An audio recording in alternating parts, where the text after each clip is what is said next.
Pastor గారికి సింహాసనం లేదు ఇక్కడ, నేను మీతో పాటే కూర్చుంటాను. మీరు గమనించారు ఎప్పుడైనా ఆలోచించారు ఎందుకు పాస్టర్ గారు మనతో పాటే కూర్చుంటాడు, కింద కూర్చుంటాడు, పైన ఎందుకు కూర్చోట్లేదని ఆలోచించారా?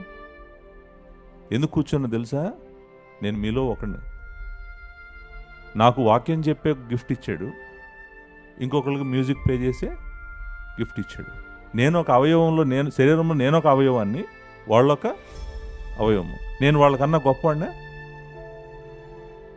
కాదు.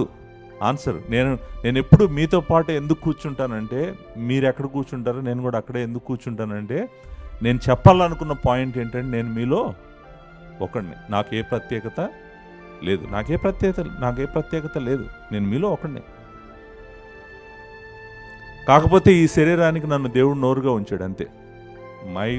My role in this body is to be a mouthpiece for God, అంతే. కొంతమంది కన్నులుగా ఉన్నారు, కొంతమంది కిడ్నీస్ లాగా పనిచేస్తున్నారు. దీని వెనకాల చాలామంది పనిచేస్తున్నారు.